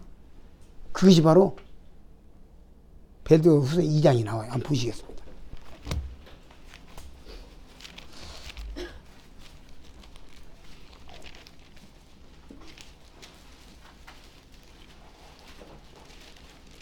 이 장 6절 소돔과 고모라 성을 멸하기로 정하여 죄가 되게 하셨으며 후세에 경건치 아니할 자들에게 본을 삼으셨으며 무법한 자의 음란한 행실을 인하여 고통하는 의로운 롯을 건지셨으니 이 의인이 죄 중에 거하여 날마다 저 불법한 행실을 보고 들음으로 그 의로운 심령이 상하니라. 주님 오심의 징조 중에서 롯의 때와 같다는 말씀을 우리 잘 알죠? 우리 성도들이 음란한 행실에 무법한 자의 음란한 행실과 세상의 더러운 걸 보고 너무 심령이 상해서 견딜 수 없는 시대로 가야 주님 오십니다. 이제는 더 구원받는 것도 중요하지만 성도가 관리가 안 돼. 너무 세상이 썩고 타락돼서. 그래서 여기 사실은 이것도 우리가 구원이라고 하잖아요. 주님이 데려가시는 것도 궁극적인 구원이라고 이렇게 배웠잖아요. 영원한 구원, 궁극적인 구원, 데려가는, 건지는 거예요. 그냥 세상이 너무 썩어서, 너무 타락돼서, 너무 비참해져서, 이제는 도저히 소망이 없으니까 하나님께서 끝내는 것이에요. 이게 사선을 잡아주는 꼭지점이란 말이에요. 무슨 말인지 아시겠어요? 그래서 지금 우리는 사탄 마귀가 계속해서 인본주의를 아주 활성화시키고 있어요. 이제 사람이 지금 사람을 만들고 있잖아요. 거의 뭐 사람 같이 만든다고 하잖아요. 이제 뭐, 요새 바둑 이긴 뭐라고 그래, 그거. 알파고. 예? 그 이제 지능을 집어넣고, 이제 감정까지 집어넣으려고 하잖아요. 지금 감정까지. 사람에게 감정까지. 그걸 만들려고 하잖아요. 그 사탄 마귀가 인간이 할 수 있다는 거예요. 사람도 만들어낼 수 있는 것이고, 죽은 사람도 살릴 수 있다는 것이에요. 지금 마귀가 어디까지 연구한 줄 아세요? 사람이 죽었다 이게 뭐냐면 그걸 막 여러 가지로 이제 생물학적으로 연구해 보는데 죽었다가 어디까지 가냐면 이 세포가 이게 마디가면 돌기가 돈답니다. 돌다가 이게 딱 그치면 이게 죽는 거래. 그러면 속이 썩어버려야지 죽은 건 아니라 할지라도 순간적으로 쓰러졌을 때 살릴 수 있는 건 이걸 다시 돌게 하면 된대. 뭔 말인지 알겠죠? 그렇기 때문에 이것이 도는데 이 주파수를 딱 줘가지고 돌게 만들면 되는데 주파수가 몇이냐 이거 아직 발견 못하고 있대. 찾고 있대. 과학 이론에서 여기까지 나와. 죽은 사람을 살린 데까지 간다고. 그러니까 지금 이 세상은 이 인본주의가 꽉 차가지고 인간이 이 속에서 지금 로마서를 통해서 볼 수 있는 것은 이 속에서 온통 세상이 다 넌 할 수 있다. 학교도 가르치기 뭐야. 너 할 수 있어. 넌 될 수 있어. 잘해. 노력하면 다 되는 거야. 그거 가르치잖아. 인본주의란 말이야. 그 속에서 난 할 수 없고 주님이 하셔야 된다. 주님만이 할 수 있다를 지켜나간다는 거 그렇게 쉬운 게 아니에요. 모든 환경이 그러기 때문에. 계속해서 이 로마를 통해서 우리가 주님 앞에서 나 자신을 발견하고 나도 모르게 사탄에게 속는 바보 같은 삶을 살지 않기 위해서 우리는 깊이 더 이 말씀을 묵상하고 연구해야 될 필요가 있다 이렇게 생각이 되어지는 것입니다. 그래서 이 로마서에서는 사형수인데 양심이 썩었어. 그래서 이 양심이 사람의 속이 다 썩어버린 것에 대해서 이야기하고 있습니다. 1장 32절부터 3장 18절까지 썩은 양심에 대해서 설명하고 있습니다. 그런데 그러한 우리가 절망인 상태 우리가 예수님이 십자가의 피로 말미암아 거듭난 신분으로 바뀌었어요. 4장 25절에서 마귀로부터 벗어났단 말이에요. 의롭다 하심을 의인이라고 하는 호칭을 내가 받았어요. 4장 25절에서 그 다음에 요한복음에서는 이것은 하나님의 아들이라고 하는 요한복음 1장 12절에서 하나님의 아들이라고 하는 신분을 받았어요. 로마서가 4장 25절을 깨달아야 로마서 뒤에 말씀 읽을 수 있는 자격을 얻는다면은 요한복음은 1장 12절을 깨달아야 뒤에 있는 말씀을 읽을 수 있는 자격을 취득하는 거란 말이에요. 아들이에요. 아들. 그 다음에 고린도후서 5장 17절에는 세 사람이라고 그랬죠. 우리 안 찾아봐도 아시죠? 세 사람이라고. 예. 거듭난 자의 몸, 거듭난 자의 육신은 성전이라는 호칭을 받습니다. 이 썩은 죄인이, 그죠? 망가진 죄인이 성전이라는 호칭을 받았어요. 이렇게 가지고 업그레이드가 됐어. 이게 복음의 능력이란 말이에요. 복음으로 그렇게 된 거예요. 복음의 힘이에요. 예. 그럼에도 불구하고 구원받은 성도지만 여전히 우리 육신 자체는 속성이 아직 안 바뀌었다는 거예요. 육신이 바뀐 거 아니에요. 성품만 바뀐 거 아니에요. 구원받은 성품 그대로 있어요. 급한 사람은 여전히 급하고 느긋한 사람은 여전히 느긋하고 말없이 조용한 사람은 여전히 성격이 조용하고 예, 우리 마음속에 육정진 것도 다 그대로 있어요. 갑자기 변한 거 아니에요. 그렇잖아요. 그래서 어떤 분이 구원받고 뭐 이게 우스갯소리지만 구원받았는데 한 달인가 있었나 일주일 열흘 있었나 나하고 만나서 저 구원 안 받았어요 그러더라고. 갑자기 구원받고 굉장히 기뻐하던 사람이 그래서 왜 그러냐고 했더니 나 어째 부부싸움 했어요. 그러니까 구원받은 자 부부싸움도 안 한 줄 알다가 그래서 나도 부부싸움 해요 그랬더니 에이? 그래서 이제 설명을 해주니까 이제 이해가 되니 그 극단적인 처방을 했죠. 깨달은 거죠. 그러니까 육신이 그대로 있는 거예요. 그러면 이 육신을 어떻게 잘 관리하면서 절망적인 상태의 육신을 어떻게 잘 관리하고 이겨가면서 성공일까지 갈 것이냐 하나님의 사역을 이루어가고 마귀에게 속지 않고 갈 것이냐 문제를 가르쳐가는 과정이다 하는 것이 5장부터 8장까지다. 7장 18절 한번 읽어보겠습니다. 육신이 절망적인 상태다 그대로 하는 것을 좀 보겠어요. 7장 18절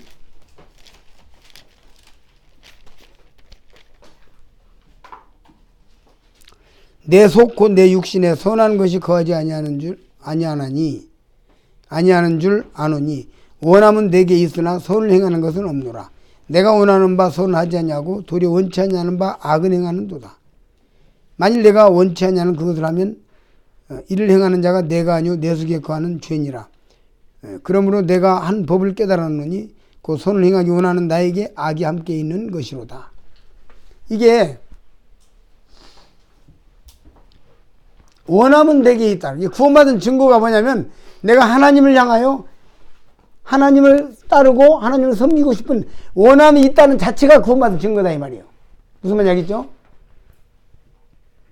그러니까 침례를 받을 때 선한 양심이 하나님을 향하여 찾아가는 것이라 그랬잖아요.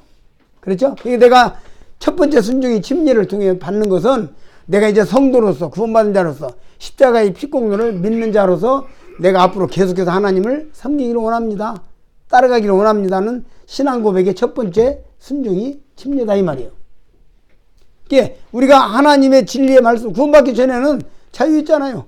뭐 성경에 뭐라고 했거나 말거나 말씀이 어떻게 했거나 말거나 그 뭐 누구들 얘기지 나한테 강요하지 마 하면서 살았잖아요. 그러나 구원을 받으면 내가 이제 선한 양심이 하나님을 향하여 찾아가는 마음이 있는 거예요.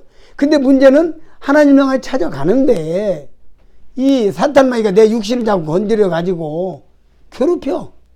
뭐 순종을 못하게 해. 반항을 하게 해. 죄를 짓게 해. 이걸 어떻게 우리가 이겨나갈 것이냐 하는 문제를 보고 있는 거란 말이에요. 복음의 능력이 그거다 이거죠. 그래서 여기 내 육신에 선한 것이 거지 아니하는 줄 아노라 하는 말씀을 하고 있습니다.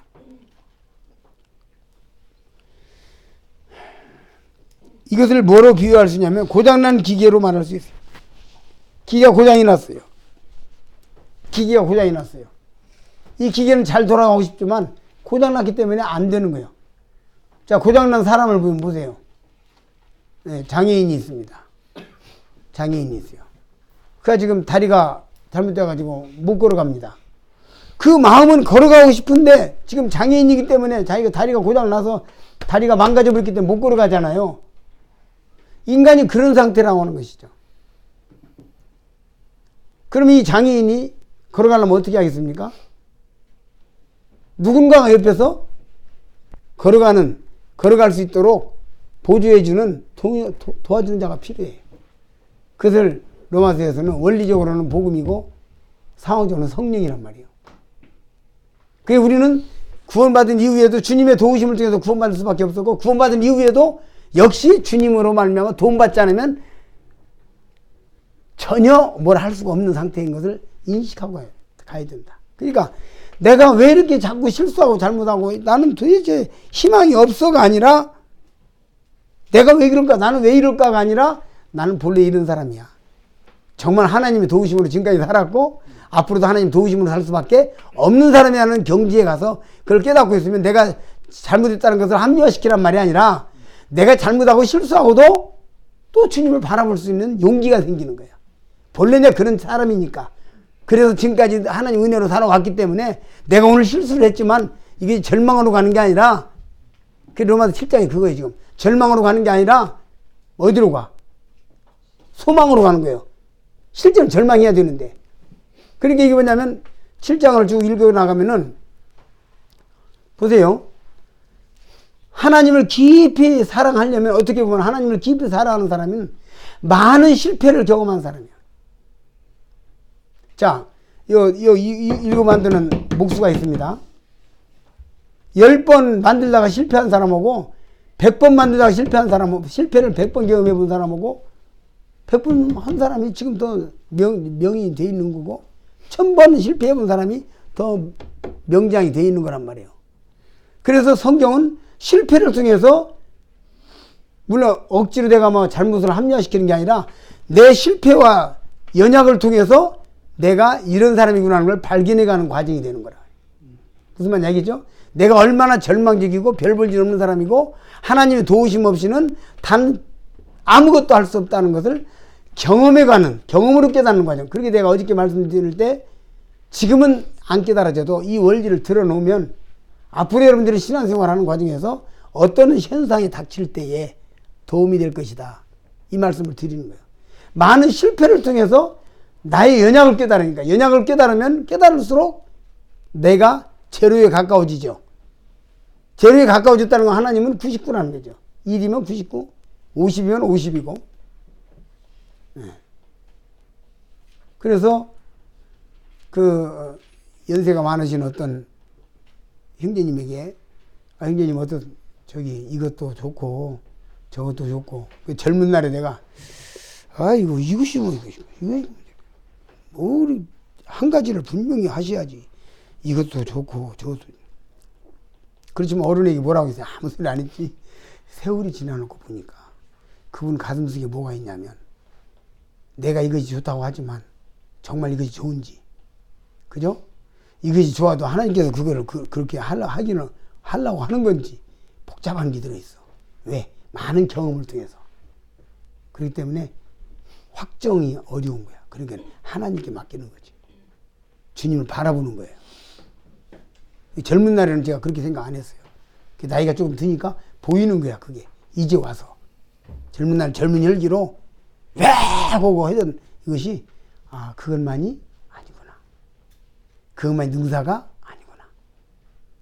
모든, 지금 제가 포괄적인 얘기를 하는 거예요. 복합적인 모든 것들을. 응? 내가 옳다고 목숨을 걸었던 것이 세월이 지나고 보니까 꼭 그것만도 아니구나. 그런 것들도 있어. 이게 뭐겠어요? 정말 하나님 앞에서 내가 안다고 생각하는 것이 아는 게 아니었고, 한다고 하는 게 아니었다고 하는 나의 무력과 무능과 무식을 깨달으니까 조금씩 알아가니까. 근데 이것을 원리적으로 일찌감치 듣고 좀 더 지름길로 갈 수 있었다는 거죠. 우리는 그런 가르침을 못 받았죠. 그래서 제가 조금 청년들이나 후배들에게 이 루맛을 이야기하고 싶다는 얘기를 자꾸 하는 거예요. 원리를 들으면 쉬우니까. 미리 들으면 쉬우니까. 답을 먼저 알고 가면 쉬우니까.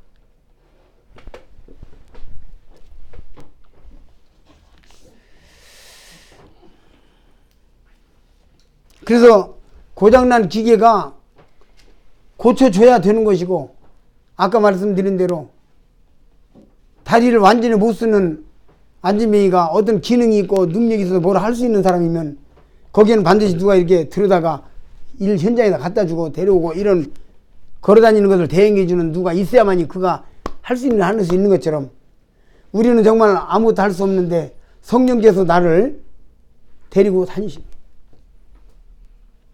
여러분, 지금 이렇게 말씀드리지만 또 후반부 결론 부분에 말씀드릴 건데, 우리 주님께서 지금 내가 설명하고 있는 이 길을 가셨다는 걸 알아야 돼요.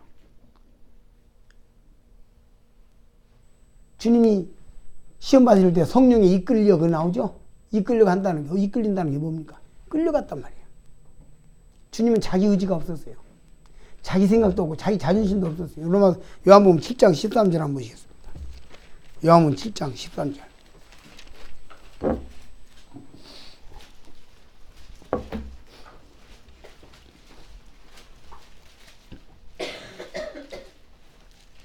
아, 18절. 죄송합니다. 요한복음 7장 18절.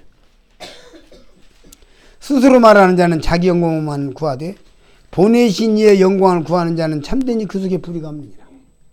예수님은 보내신 이 하나님의 영광만을 구했어요. 자기 영광이 없다. 다시 말해 자기 인격이 없다면, 영광은 인격과 관계가 있습니다. 그렇죠? 주님은 자기의 인격이 없었어. 그냥 보내신 영광만 구했어요. 자기가 없었어. 자기는 아무것도 할 수 없는 제로 상태로 일평생을 사셨어요. 우리 주님께서.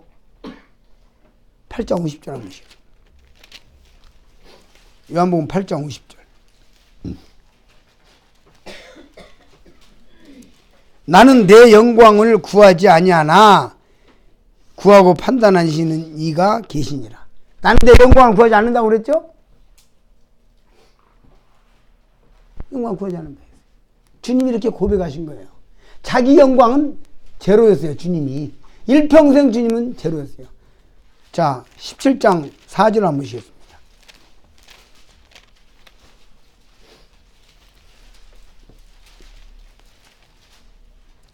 17장 4절의 전반부는 주님의 사역보고고 후반부는 제자들을 위한 기도가 두 단원으로 되어 있습니다.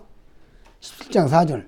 아버지께서 내게 하라고 주신 일을 내가 이루어 아버지를 이 세상에서 영화롭게 하였사오니, 아버지여, 창세전에 내가 아버지와 함께 가졌던 영화로서 지금도 아버지와 함께 나를 영화롭게 하옵소서. 아버지께서 내게 하라고 주신 일만 했어요. 주님은 자기 일 한 가지도 안 했다고요. 자기 생각대로 안 했다고. 자기 일도 안 하고 자기 영광도 없었어요. 영광 아까 말한 대로 자기 어떤 인격과 관계가 있고 얼굴과 관계가 있잖아요. 페이스와 관계가 있잖아요. 그렇죠? 근데 없어. 얼마나 내가 이 말씀 뒤에 나온 말씀에서 또 충격을 받냐면 6절 보세요. 세상 중에서 내게 주신 사람들에게 내가 아버지의 이름을 나타내었나이다. 제자들에게 아버지를 나타내, 자기 이름 안 나타냈어. 아버지를 나타냈어. 근데 뭐라 했냐면, 저희는 아버지의 것이었는데 내게 주셨으며 저희는 아버지의 말씀을 지켰는. 제자들을 주님께서 갈릴리 해변에서 베드로 보고 팔로미 나 따르라 이거 뽑았잖아요. 그렇죠? 근데 여기 지금 뭐라고 했습니까? 아버지께서 내게 주셨다. 그 제자들이 나를 따라오는 것도 아버지가 나를 따라오라고 따라가라고 했기 때문에 따라왔다는 거예요. 이게 완전한 로마서라고요. 이게 지금 완전한 로마서. 예? 주님은 제자들을 분명히 자기가 나를 따르라고 뽑았는데, 이것도 하나님이 그들의 마음을 움직여서 나를 따르게 했기 때문에, 하나님께서 또 내 손을 가르쳐, 시편 37편에 내 손을 가르쳐 보인다, 교훈한다는 말씀이 있잖아요. 내 손을 가르쳐 저 베드로를 지목하고 요한을 지목하게 하셨다는 것을 완전하게 응하게 하신 분이 주님이셔. 그러니까 주님은 평생 동안 자기는 제로고 하나님 100이었어요. 0 플러스 100이었다고요. 주님은. 지금 여기에서 그렇게 말해. 아버지께서 내게 하라고 주신 일을 내가 이루어. 아버지께서 하라고 주신 일만 했어 나는. 내 일은 하나도 안 했어. 자기 일은 하나도 안 했어. 자기 생각도 안 했어. 오직 아버지께서 하라고 주신 일만 했어요. 이게 주님의 주님이 걸어가신 길이에요. 그리고 바울은 로마서를 통해서 이 원리를 설명하고 있는 거예요. 그렇게 가는, 우리는 주님이 아니니까, 육이 아직 있으니까 어떻게 우리가 제로 상태에 가깝게 갈 수 있을 것이냐 문제를 가지고 다루고 있는 것이다.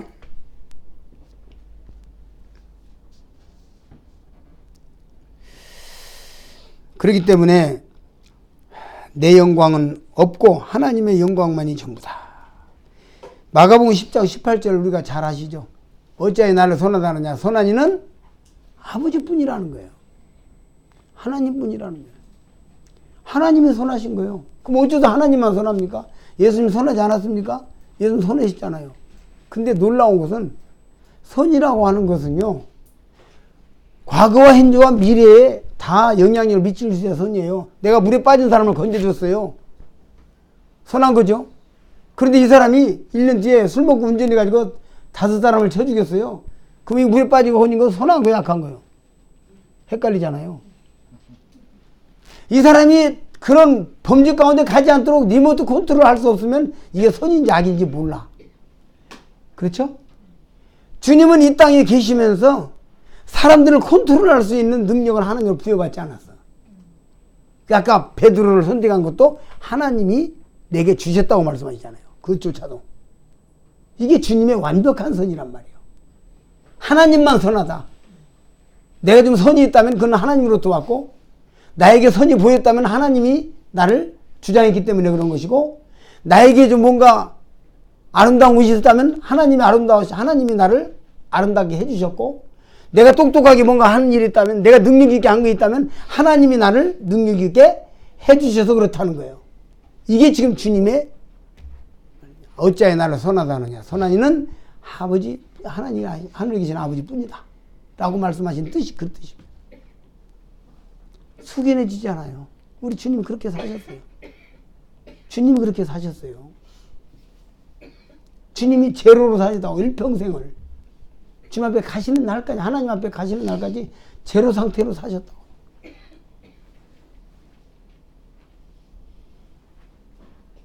감사하잖아요. 뜨거운 마음이잖아요. 우리 주님은 자기의 욕심이나 자존심, 프라이버시, 우리 다 알고 있는 말이 100% 없었다는 거예요. 그 주님 본을 보이신 거죠. 자기 본을 보이신 거예요. 주님이 얼마나 힘든 삶을 살았습니까? 모든 걸 아심으로써 봐요. 모든 걸 할 수 있는데, 할 수 있는 능력을 가지는데 안 하는. 네? 제가 가끔 그런 예화를 드는데, 우리 주님에 대한 얘기 조금 더 하고 남은 시간을 마치겠습니다. 이 주님 얘기 나왔으니까. 이게 로마서와 직접적인 관계가 있는 거기 때문에. 자, 보세요. 이 형제 몇 살이요? 22살. 그리고 지금 대학교 다녀? 다니는 중이야? 자, 현재 22살이고 22년을 살았어요. 굉장히 오래 산 거예요. 맞지? 그 다음에 대학을 다니면은 지금 큰 데짜 대학이야. 공부를 해서. 이와 같은 확실한 이런 대학교 2학년? 3학년. 대학교 3학년의 경력과 지식과 인격과 모든 걸 가지고 모양만 개가 됐어. 모양은 개야. 예화입니다. 그죠?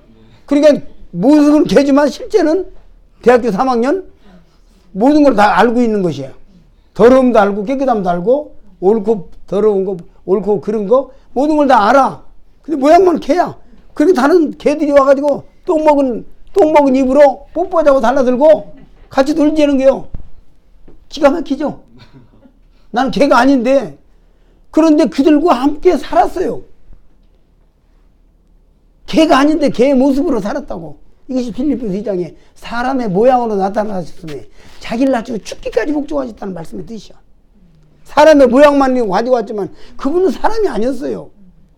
근데 썩은 죄인들은 그분이 사람인 줄 알고 너 뭐 이러고 너 왜 이런 말이에요. 너 어쩌고저쩌고 대들고 바리새인 서기관들이 그랬잖아요. 그 속에서 주님이 견뎌내신 거야. 자기의 감정, 자기의 생각 그런 거 다 내려놓고 아버지의 뜻만 100% 아버지만 높이고 아버지께서 하라고 하신 일만 하고 아버지께 물어보고 아버지의 뜻을 아버지가 내가 아무리 힘들어도 심지어는 가다가 못 봐가 죽이고 십자가 못 봐지고 우리 너무나 쉽게 말하는 것 같아요. 우리가 십자가에 못 박아 죽이는 그 십자가를 너무 쉽게 말한다고. 생사람 이렇게 이 생사람 손 놓고 대못을 박고 그냥 이렇게 기가 막힐 일 아니요? 얼마 우리 저 장미가시 찔려도 얼마나 아파요. 선인장가시 찔려도 얼마나 아파요. 그죠? 선인장가시 찔려도 얼마나 아파. 근데 말짱이 살아있는 사람 손에다 대고 대못을 탕탕 박았다니까? 잘 생각해봐요. 우리가 십자가를 믿고 구원받았지만 십자가를 너무 모르는 것 같은 생각이 들어요. 그러니까 불평도 나고 불만도 나고 나부터. 그죠? 왜 십자가를 진지 아세요? 하나님이 지라고 하니까 진 거예요. 그냥 이유가 없어. 신의 뜻이라고 말해요. 저 사람을 인시하려고. 신의 뜻이요. 하나님 뜻이요. 지금 여기서 아버지께서 내게 하라고 주신 일을 내가 이루어 이 말씀이 다 들어있는 거잖아요. 그 생사는 다 못 때려받고 발에다 못 받고 하는데 다 당황하시고 계신 거예요. 그거 다 이길 수 있는 능력 가진 사람이, 가진 분이. 그렇죠? 모든 거 다 할 수 있는 분이, 모든 거 다 아는 분이 그냥 힘없는 자처럼 그냥 죽으신 거야. 그리고 망해버린 거야. 망이다 보니까 망한 거예요. 어제 버리셨나니까 그 말은 왜 망하게 하냐 그 말이요. 그죠? 근데 놀라운 단어가 있어요. 사복음서에는 예수님의 부활에 대해서 그가 살아나셨느니라 하는 자동사적으로 말하고 있습니다. 잘 알죠? 그렇죠? 그가 살아나셨느냐. 역사를 기록한 거기 때문에 그가 지금 죽지 않고 살아나셨느니라 이렇게 나와 있어. 근데 교리를 기억하는 교리적으로 말할 때는 다르게 말했어요. 사도행전 2장 32절.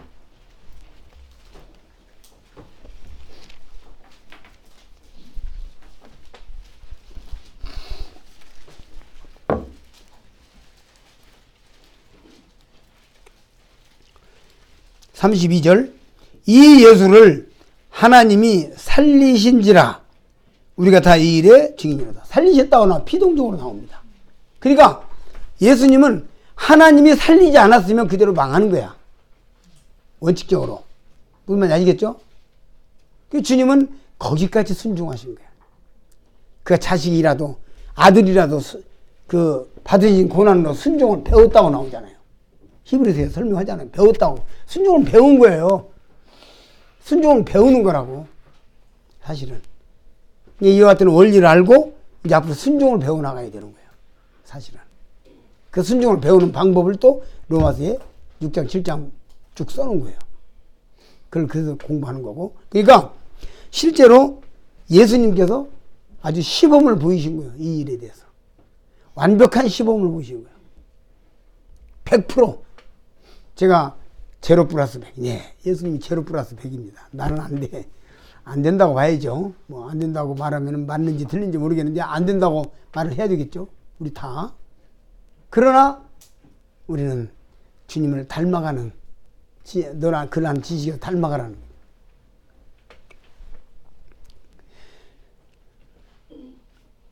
그래서 이제는 내가 왜 이렇게 또 실수를 하고 어저께 실수를 내가 또 했을까 하고 낙심하고 절망할 것이 아니라 이 많은 절망 이게 내가 낙심이 되는 데 안 들 수가 없어. 그러나 그때 그래 나는 본래 내가 아무것도 할 수 없는 자이기 때문에 하나님께서 나를 도와주시면 겸손한 마음으로 또 부르짖고 또 엎드려서 이기고 나가는 과정이 필요한 것이죠. 고린도전서 15장 52절 한 군데 말씀을 마지막 말씀으로 보시겠습니다.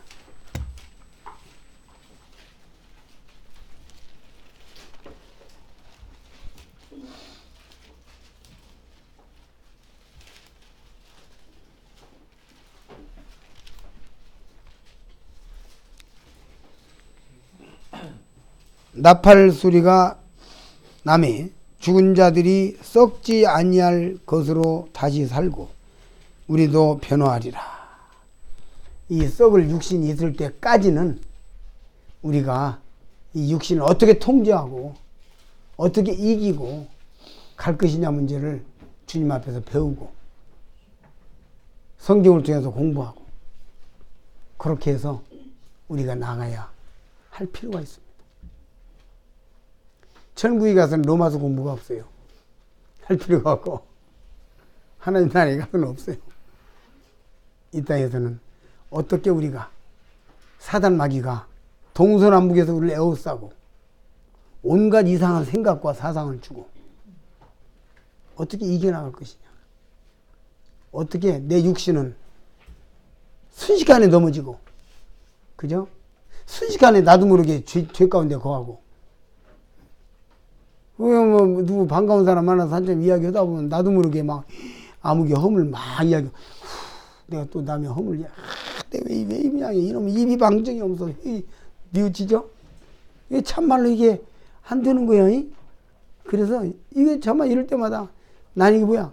그래가지고 어떤 사람은요 형제님 아무리 생각해도 아닙니다. 그래서 뭐가 아니냐고 했더니 내가 구원받은 사람이 아닙니다. 그래서 이제 어째서 그런가 또 물어봤더니 나는 죄를 짓는지도 모르고 짓고 알고도 짓고 하다 보면 짓고 막 이래가지고 절망의 상태에 가는 거야. 그래서 이런 속에서 우리가 어떻게 수렁에 빠지지 않고 사탄의 올미에 걸리지 않고 어떻게 돌뿌리에 걸리지 않고 자기를 과대평가하지도 않고 또 지나치게 자기를 과소평가하지도 않고 나는 그렇지만 주님이 내 안에 계시니까 성령께서 나를 주장하시니까 나는 희망 없는 사람이 아니야. 희망이 없는 상태에 죄를 지었는데도 그런 잘못에 연약에 주저앉았는데 이것은 어떤 죄뿐만 아니라 능력 문제도 아까 제가 뭡니까 벌레인 사람 구덕인 인생이냐 할 때 벌레 이야기할 때 무능을 이야기했죠. 내가 이렇게 무능한 상태를 발견하고도 역시 나는 소망이 있다고 할 수 있는 근본이 뭐냐 이 문제를 다루고 있는 것이 이 로마서다 하는 것을 말씀을 드렸습니다. 자, 시간이 2분 남았지만은 여기서 마치겠습니다. 열심히 들어주시기 때문에 제가 취해가지고 잘못하면 넘어간다 해서 1분 남겨놓고 끝냈습니다. 2분.